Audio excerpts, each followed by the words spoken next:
एक देश ने जिस आदमी पर पूरे एक दशक हंसा, अभी उसका जन्मदिन था। फिलोसॉफी में एक पुराना सवाल है, क्या इंसान वही होता है जो वह खुद को मानता है, या वह जो दुनिया उसे मान लेती है?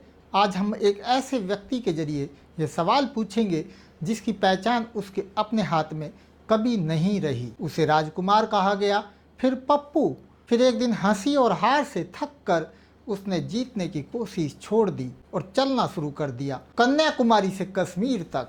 यह कहानी इस बात पर नहीं है कि वह सही था या गलत, यह इस पर है कि जब पूरी दुनिया आपको आपकी हार से पहचानने लगे, तब भी आप खुद को कैसे बचाते हैं। प्रसिद्ध दार्शनिक सार्त्र ने कहा था, इंसान का अस्तित्व पहले आता है, उसका एसेंस यानी सार बाद में। यानी हम पहले होते हैं, फिर तय करते हैं कि हमें क्या बनना है, खाली कागज की तरह। 19 जून 1970 को जन्मे राहुल गांधी इस नियम का उल्टा थे। उनका सार यानी एसेंस उनके अस्तित्व से पहले ही लिखा जा चुका था। नेहरू के वारिस, इंदिरा के पोते, राजीव के बेटे, एक नाम जिस पर इतिहास पहले ही बहुत कुछ लिख चुका था। कुछ लोग खाली कागज की तरह जन्म लेते हैं, कुछ ऐसे नाम के साथ जिस पर इतिहास की स्याही पहले से सूख चुकी होती है। विरासत का यही द्वंद्व है, वह ताज भी है और कैद भी। यह आपको रास्ता देती है, पर वह रास्ता आपका चुना हुआ नहीं होता। और यहीं से एक इंसान की सबसे लंबी लड़ाई शुरू होती है, अपने ही नाम से। राहुल 14 के थे जब उनकी दादी और देश की प्रधानमंत्री इंदिरा गांधी की उन्हीं के अंगरक्षकों ने हत्या कर दी। मौत सुरक्षा के सबसे भीतरी घेरे से आई और 20 की उम्र में इतिहास ने खुद को दोहराया। उनके पिता पूर्व प्रधानमंत्री राजीव गांधी एक आत्मघाती हमले में मारे गए। 7 साल के भीतर एक नौजवान ने अपनी दादी और पिता दोनों को हिंसा में खो दिया। इसके बाद पढ़ाई घर पर हुई, फिर विदेश में दोस्त सीमित हुए और सुरक्षा एक दीवार बन गई जो बचाती भी थी और काटती भी थी। कुछ लोग राजनीति में जीतने आते हैं, कुछ इसलिए क्योंकि राजनीति ने पहले उनसे सब कुछ छीन लिया था। राहुल के व्यक्तित्व का वह ठहराव, वह झिझक जिसे आगे चलकर कमजोरी कहा गया, उसकी जड़ें शायद इसी बचपन के मौन में है। आघात इंसान को या तो कठोर बनाता है या भीतर से अकेला। पिता की मौत के बाद राहुल ने वही चाहा जो शायद हर नौजवान चाहता, गुमनामी। उन्होंने सेंट स्टीफन से शुरू कर विदेश में पढ़ाई की, कुछ समय एक छद्म नाम के तहत सुरक्षा कारणों से, फिर मैनेजमेंट कंसल्टेंसी की दुनिया में काम किया। लग रहा था यह परिवार का वह सदस्य है जो राजनीति से बच निकलेगा। पर 2004 में उन्होंने राजनीति में कदम रखा, अमेठी से, उसी सीट से जो कभी उनके पिता की थी। और यहीं सबसे दिलचस्प सवाल खड़ा होता है। सार्त्र कहते हैं, इंसान स्वतंत्र होने के लिए अभिशप्त है, यानी आप यह तय नहीं कर सकते कि मेरे पास कोई विकल्प नहीं था। यह कहना ही सार्त्र के शब्दों में आत्मवंचना, बैड फेथ है, अपनी आज़ादी से नजरें चुराना। स्वतंत्रता का सबसे भारी बोझ यही है कि आप यह कभी नहीं कह सकते कि आपके पास कोई विकल्प नहीं था।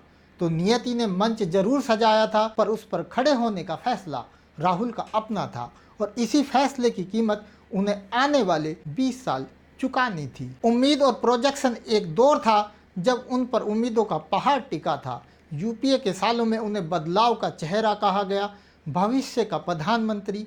पत्रकार वाल्टर लिपमैन ने 100 साल पहले एक बात कही थी, हम असली दुनिया पर नहीं, अपने दिमाग में बनी उसकी तस्वीरों पर प्रतिक्रिया देते हैं। समाज ने राहुल में एक इंसान नहीं, अपनी एक तस्वीर देखी, वह तस्वीर जो समाज ने खुद गढ़ी थी। भीड़ पहले आपको देवता बनाती है ताकि बाद में आपको गिराने का सुख ले सके। और यही प्रोजेक्शन का जाल है। जिस दिन वह गढ़ी हुई तस्वीर टूटती है, भीड़ उस इंसान को माफ़ नहीं करती, वह उसे सजा देती है अपने ही टूटे सपने की। फिर आया 2014। कांग्रेस अपने इतिहास के सबसे निचले स्तर पर सिर्फ 44 सीटें और इस हार का अकेला चेहरा बना दिया गया राहुल गांधी को। यहाँ ईमानदारी जरूरी है। हार के कई कारण थे, सरकार विरोधी लहर, भ्रष्टाचार के आरोप, संगठन की कमजोरी, पर पूरा बोझ एक आदमी के कंधे पर रख दिया गया। दर्शन इसे विसंगति कहता है, यानी एब्सर्ड। वह क्षण जब इंसान की कोशिश और दुनिया के जवाब के बीच कोई तालमेल नहीं रह जाता।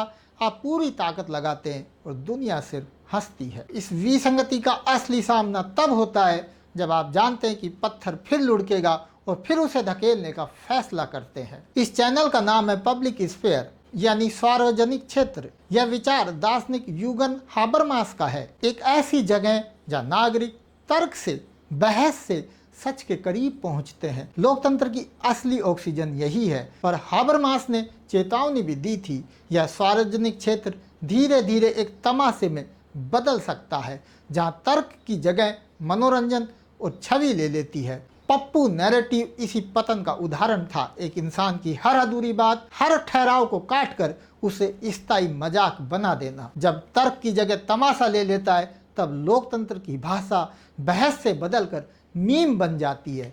यहाँ दो चीजें अलग करना जरूरी है। एक जायज आलोचना, वंशवाद का सवाल, बार बार चुनावी हार, संगठन चलाने की क्षमता, ये गंभीर सवाल हैं और इनका पूछा जाना लोकतंत्र है। दूसरा, वह मशीन जो आलोचना नहीं सिर्फ छवि बनाती है। पहली लोकतंत्र को मजबूत करती है, दूसरी सार्वजनिक क्षेत्र को खोखला। थोड़ी देर राहुल गांधी को भूलिए, यह सवाल आपका भी है। प्रसिद्ध चिंतक फूको ने एक जेल की कल्पना की थी, पैनोपिप्टोन, जहां कैदी को पता नहीं होता कि वह कब देखा जा रहा है, इसलिए वह हर वक्त वह खुद को नियंत्रित रखता है। सिर्फ देखे जाने का एहसास ही एक जेल बन जाता है। यह वो निगाह है, जैसे ही कोई दूसरा आपको देखता है आप एक वस्तु में बदल जाते हैं, उसकी नज़र में कैद। सात्र का मशहूर वाक्य है, नर्क और कुछ नहीं, दूसरे लोग हैं। सबसे कड़ी कैद वह है जिसमें सलाखें नहीं होती, सिर्फ दूसरों की निगाहें होती हैं। समाजशास्त्री गॉफमैन कहते हैं, हम सब एक मंच पर अभिनय करते हैं, एक सामने का मंच यानी फ्रंट स्टेज जो दुनिया देखती है, और एक पीछे का मंच बैक स्टेज जो सिर्फ हमारा होता है। पर जिसका पूरा जीवन सार्वजनिक हो, उसके पास पीछे का मंच बचता ही नहीं। हम जिस पर हंस रहे थे वह असली इंसान था या सिर्फ उसकी एक बनाई गई छवि। सितंबर 2022 में राहुल ने कुछ अलग किया। दिल्ली छोड़कर सड़क पकड़ी, भारत जोड़ो यात्रा, कन्याकुमारी से कश्मीर, करीब 3,500 किलोमीटर, लगभग 5 महीने, ज़्यादातर पैदल। 2024 में उसका अगला चरण भारत जोड़ो न्याय यात्रा, मणिपुर से मुंबई। इंसानी जीवन के सबसे ऊंचे रूप को कर्म कहा जाता है, वह काम जो दूसरों के बीच सार्वजनिक रूप से किया जाए और जो आपको दोबारा परिभाषित करे। यह यात्रा ठीक यही थी। बहस में हारने वाला आदमी अब बहस से बाहर निकलकर धूल और पसीने में लोगों के बीच चल रहा था। उनकी यात्रा का एक वाक्य देश भर में गूंजा, नफरत के बाजार में मोहब्बत की दुकान। आप सहमत हो या नहीं, इससे उस पप्पू की छवि पूरी तरह दरक गई। कुछ सवालों का जवाब बहस में नहीं मिलता, कुछ जवाब सिर्फ चल कर दिए जाते हैं, दिन ब दिन, कदम दर कदम। राहुल बदले या हमारी नज़र। 2024 में कहानी ने मोड़ लिया। कांग्रेस 2019 की 52 सीटों से लगभग दोगुनी होकर करीब 100 तक पहुंची। यह जीत नहीं थी, लेकिन यह साख की वापसी यानी रिटर्न ऑफ क्रेडिबिलिटी थी। भाजपा अपने दम पर बहुमत से चूकी और जून 2024 में राहुल गांधी लोकसभा में नेता प्रतिपक्ष बने। 10 साल में पहली बार जब सदन को एक मान्यता प्राप्त विपक्ष का नेता मिला। उन्होंने हाथ में संविधान लेकर शपथ ली। एक तस्वीर जिसका कोण बदलते ही अर्थ बदल जाता है। तो क्या राहुल गांधी बदले या वह रोशनी बदली जिसमें देश उन्हें देख रहा था? शायद दोनों। कभी कभी तस्वीर नहीं बदलती, बस वह कोण बदल जाता है जिससे हम उसे देख रहे थे। यूनानी मिथकों में सिसिफस की कहानी है, वह आदमी जिसे देवताओं ने सजा दी कि वह एक पत्थर को पहाड़ की चोटी तक धकेले, और हर बार पत्थर लुढ़क कर वापस नीचे आ जाता था, हमेशा के लिए। निरर्थक। असली बहादुरी यह जानने में है कि पत्थर फिर गिरेगा और फिर भी उसे धकेलते रहना, यानी अपनी नियति से, अपनी हारों तक से प्रेम करना, उन्हें ढोना नहीं, अपनाना। और जिसे भीड़ उपहास समझती है वह एक कमजोरों की वह कुंठा है जो दूसरों को गिराकर खुद को बड़ा महसूस करती है। और ये सबसे जरूरी सबक है, लोकतंत्र सिर्फ जीतने वालों से नहीं चलता, उसे उतनी ही जरूरत हार कर भी सवाल पूछते रहने वालों की होती है। असहमति कमजोरी नहीं, लोकतंत्र की सबसे जरूरी चीज है। एक मजबूत विपक्ष के बिना कोई भी सरकार अंधी हो जाती है। हमने शुरू में एक बात कही थी कि राहुल का सार यानी एसेंस उनके अस्तित्व से पहले लिख दिया गया था। अब कहानी पूरी होती है। उनकी सबसे बड़ी लड़ाई भाजपा यानी बीजेपी से नहीं है, चुनाव से भी नहीं है, वह उस छवि से थी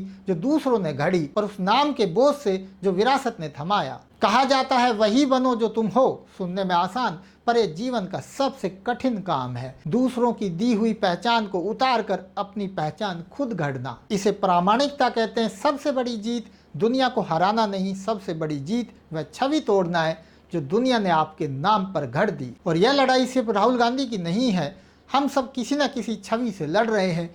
किसी को नाकाम कहा गया, किसी को कमजोर, किसी को अपने पिता जैसा नहीं। फर्क सिर्फ इतना है कि हमारी लड़ाई कैमरे के सामने नहीं होती। अब तक हमने एक इंसान की कहानी देखी, पर हर राजनीतिक कहानी अंततः एक बड़े सवाल पर आकर ठहरती है, लोकतंत्र के सवाल पर। और लोकतंत्र सिर्फ चुनाव नहीं है, यह कुछ बुनियादी सिद्धांतों पर खड़ा है। पहला, संविधानवाद कि कानून से ऊपर कुछ नहीं। दूसरा, असहमति, सवाल पूछने का हक लोकतंत्र के लिए बुनियादी है। तीसरा, बहुलता कि देश एक आवाज नहीं अनेक आवाजों का नाम है। और चौथा, जवाबदेही, हर ताकत को जवाब देना होता है। और पांचवा, वही पब्लिक स्फीयर यानी सार्वजनिक क्षेत्र जहाँ ये सारे सिद्धांत सांस लेते हैं। कि पिछले एक दशक में उनकी पूरी राजनीतिक पहचान इन्हीं सिद्धांतों के इर्द गिर्द बनी है। संविधान की प्रति यानी कॉपी हाथ में लेकर शपथ लेना, खुद को विपक्ष की आवाज के रूप में खड़ा करना, संस्थाओं की स्वतंत्रता पर सवाल उठाना, छात्रों और परीक्षाओं के मुद्दे पर जवाबदेही मांगना, यह एक वंशज से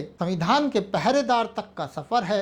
लोकतंत्र में नेता का असली काम सत्ता पाना नहीं, सत्ता से सवाल पूछते रहना है, चाहे आप जीते या हारे। आज राहुल गांधी कहाँ खड़े हैं? पहले से भी ज्यादा मजबूत, पहले से भी ज्यादा जुझारू। हाल के हफ्तों में वे परीक्षा पेपर लीक और नीट के छात्रों के सवाल उठा रहे हैं, चुनाव आयोग पर सवाल खड़े कर रहे हैं, सरकार के भीतर संस्थागत बगावत की बात कर रहे हैं। कहानी का सार है, राहुल गांधी की राजनीति से आप सहमत हो या पूरी तरह असहमत, दोनों का हक है। पर एक इंसान के रूप में उनकी कहानी एक सवाल छोड़ जाती है, असफलता के बाद हंसी के बीच भी फिर से उठ खड़ा होना, यह सबसे बड़ी ताकत है। और शायद इंसान की पहचान उसकी सफलताओं से नहीं बल्कि उन असफलताओं से बनती है जिनके बाद भी वह खड़ा रहने का फैसला करता है। उनकी कहानी हमें यह नहीं सिखाती कि कैसे जीता जाए, वह कुछ ज्यादा जरूरी सिखाती है कि कैसे हार कर, उपहास सहकर भी इंसान कैसे खुद को दोबारा गढ़ सकता है। तो आप क्या सोचते हैं, राहुल गांधी बदले या हमारी नजर? और क्या किसी इंसान को उसकी घड़ी हुई छवि से अलग करके देखना मुमकिन है? अपनी राय नीचे कमेंट में जरूर बताइए। पब्लिक स्फीयर को सब्सक्राइब कीजिए, वीडियो को लाइक और शेयर कीजिए। शुक्रिया।